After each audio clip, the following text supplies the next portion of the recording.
of risk-weighted assets and capital charge for the credit risk. So we are provided with the outstanding balances under the different sectors, and accordingly we have to calculate we have to basically tell the percentage risk weightage and the risk weighted assets over there, and then we will be calculating the capital charge for the same. Crayons?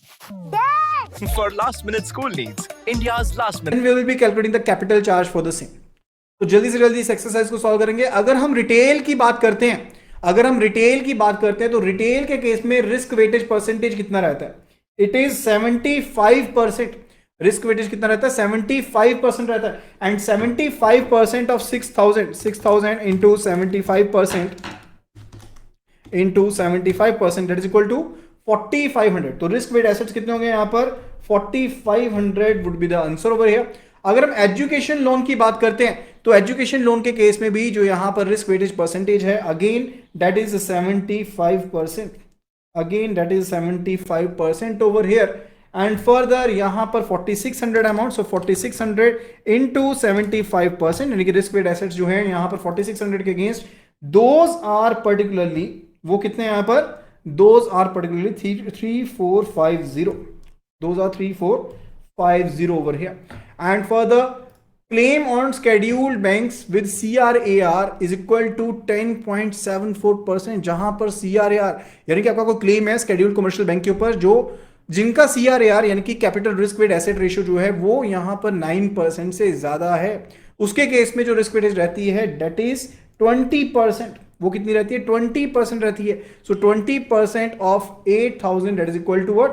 That is equal to 1600. That is equal to 1600.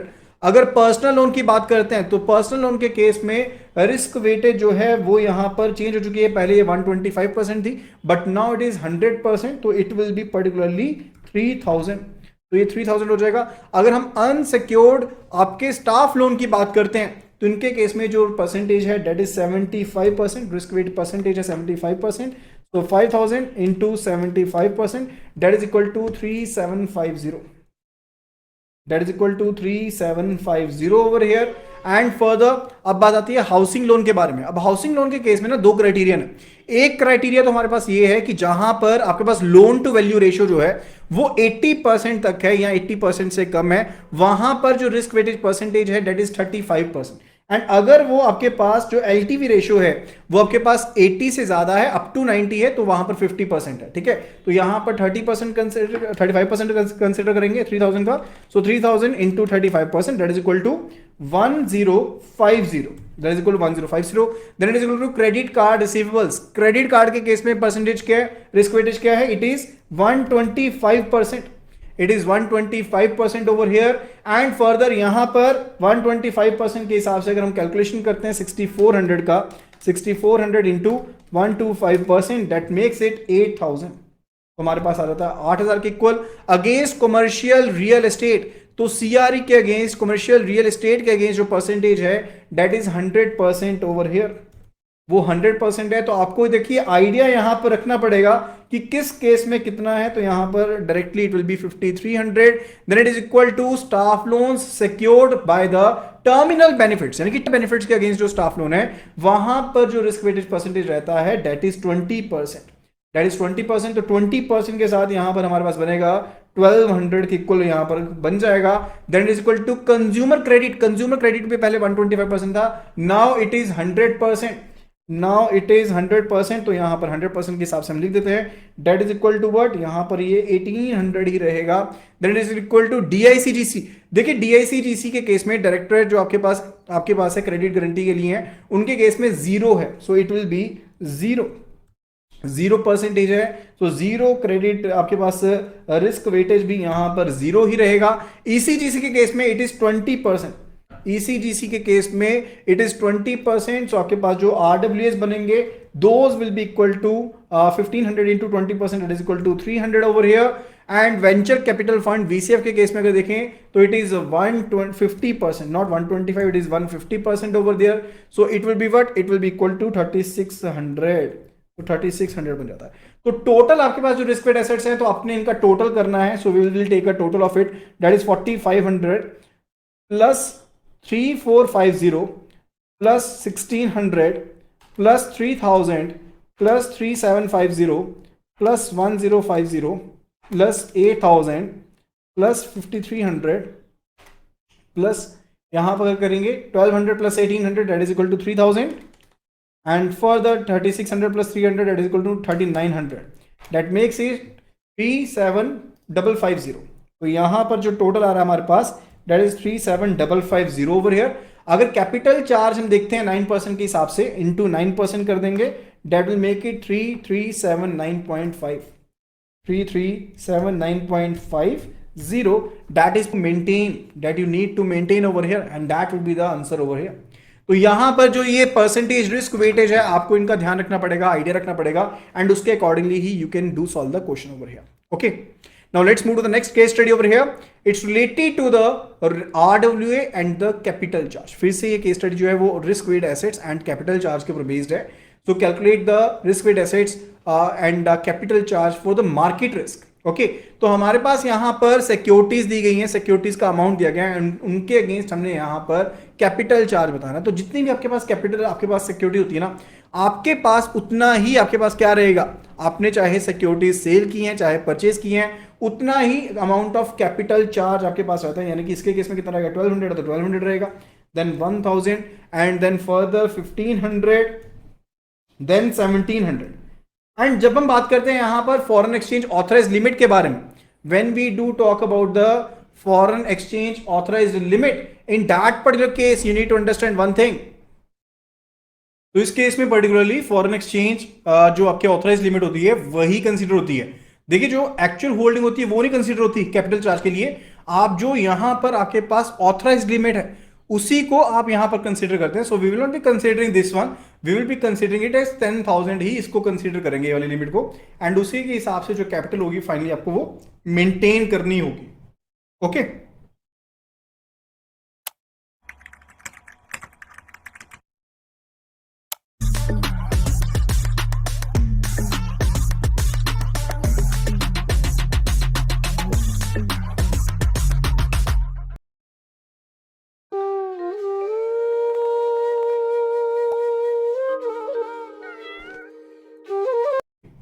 Okay, further इसके बाद आगे चलते हैं। It's related to gold की जो authorise limit है and actual जो gold की होल्डिंग है। तो देखिए यहां पर जो एक्चुअल गोल्ड की होल्डिंग है वो आपकी ज्यादा है, एक्सीड कर रही है टू द ऑथराइज लिमिट। तो आप यहां पर जो होल्डिंग है उसी को कंसीडर करेंगे, यानी कि जो एक्स्ट्रा अमाउंट आपके पास उसी को आप यहां पर कंसीडर करने वाले हैं पर्टिकुलरली। ठीक है, तो यहां पर कैपिटल चार्ज जो गोल्ड के अगेंस्ट आपको देखेंगे, कंसीडर करेंगे, दैट विल बी 6000। तो 6000 के लिए यहां पर कंसीडर करेंगे। ये 10,000 को यहां से उठा करके मैं लिख देता हूं पर्टिकुलरली थर्ड कॉलम पे, जो पर्टिकुलर कॉलम बना हुआ है। तो यहां पर मेरे पास जो total amount of capital charge आ गया वो कितना हो गया, that is actually equal to what, 1200, जो मेरे पास 1200 है, plus 1000 plus 1500 plus 1700 plus 10,000 and further plus 6,000। ठीक है, तो ये मेरे पास यहां पर टोटल जो कैपिटल चार्ज है वो हमने कैलकुलेट कर लिए टू बी 21,400। ओके, यहां पर कैपिटल चार्ज कितना 9% के साथ है।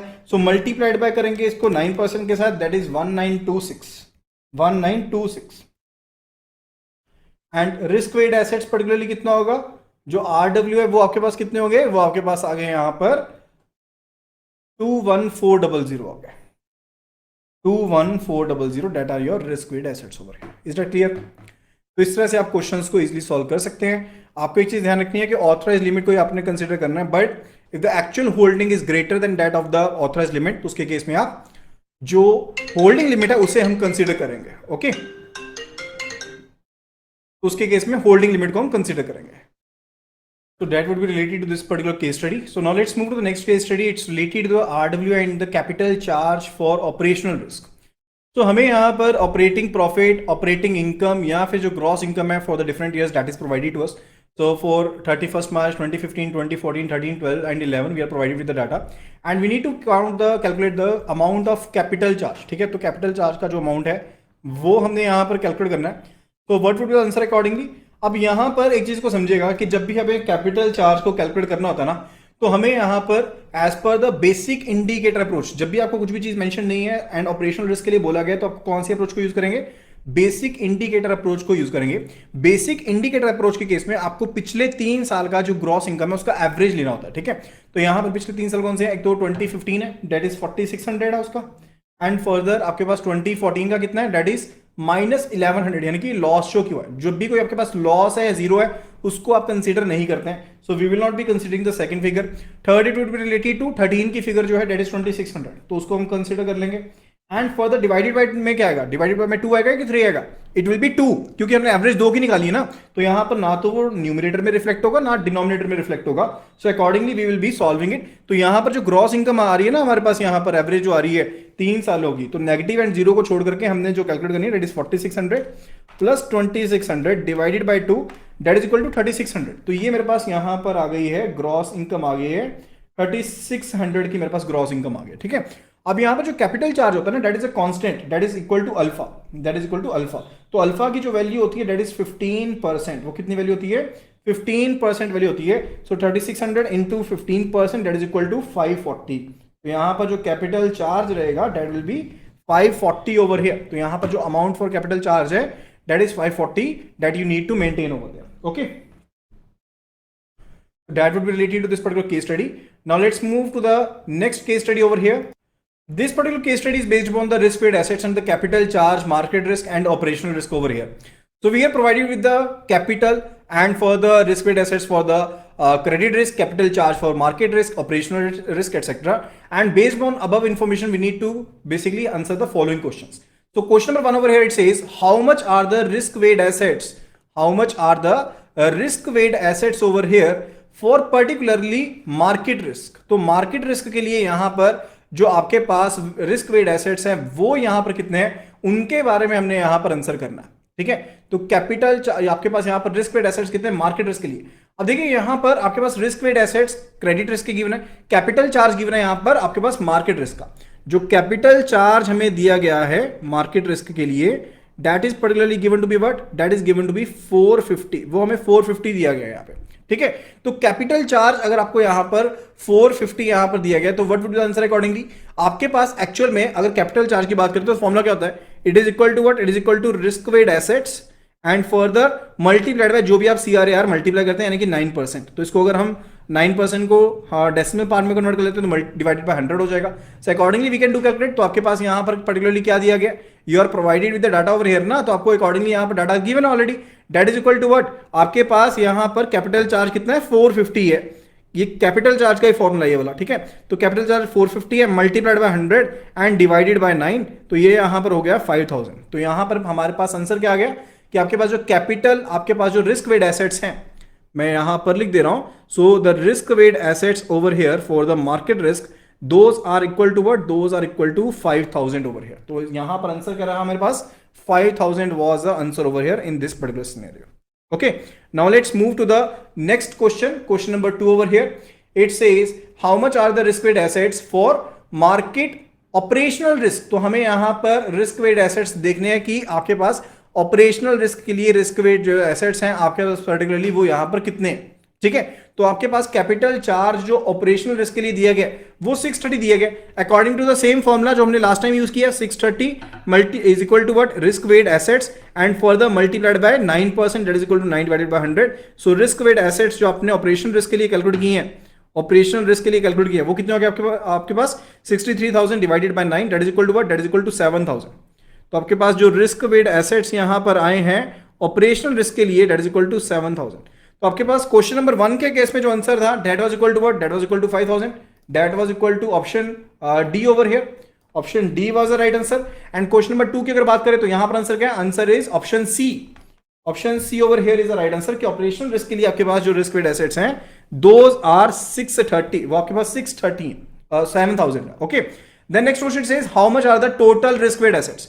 Now you are already provided with the risk weight assets for the credit risk. तो क्रेडिट रिस्क के आपके पास रिस्क वेट एसेट्स आपको कितने गए, 10000 दिए गए। मार्केट रिस्क के आपने कितने फंड किए हैं, 5000 कैलकुलेट किए हैं। एंड फर्दर ऑपरेशनल रिस्क के भी आपने 7000 कैलकुलेट कर लिए हैं, ठीक है। तो पर्टिकुलरली आपके पास यहां पर आंसर क्या रहेगा, answer would be equal to what, it would be equal to 10,000 plus 5,000 that is equal to what? That is equal to 15,000 plus 7,000 equal to 22,000। तो टोटल जो रिस्क वेट एसेट्स हैं वो हमारे पास यहां पर हैं 22,000 यहां पर टोटल रिस्क वेट एसेट्स हमारे पास यहां पर है। ओके, सो क्वेश्चन नंबर 3 के केस में अगर हम आंसर देखते हैं ना, that is equal to option B over here. के केस में अगर हम आंसर देखते हैं ना, that is equal to option B over here. Option B over here would be the right answer. Next question says how much CRAR is required for this bank. तो इस bank को कितनी सीआरएआर की requirement है, इस bank को कितनी CRAR की रिक्वायरमेंट है। जब भी आपको ऐसा क्वेश्चन पूछा जाए ना, तो it is particular related to minimum CRAR. देखिए आप मैक्सिमम नहीं फाइंड आउट कर सकते हैं, it is related to minimum CRAR कितने चाहिए, यानी कि जो आपके पास कैपिटल एडिक्वेसी रेशियो है या फिर आपके पास जो सीआरआर होती है आपको उसे कैलकुलेट करना है। मिनिमम सीआरआर कितनी रहेगी, 9%। क्योंकि अगर आपको कोई भी बैंक मेंशन ये विल बी कंसीडरिंग कि ये इंडियन बैंक है, एंड इंडियन बैंक के लिए यहां पर रेगुलेटर के द्वारा कितनी दी गई है, इट इज 9%। ठीक है, तो यहां पर 9% किसका रहेगा, it will B 9% of the total risk weight assets. जो मेरे पास यहां पर टोटल रिस्क वेट एसेट्स हैं उनका 9% रहेगा। ठीक है, so it will B 9 divided by 100 multiplied by 22,000 over here, multi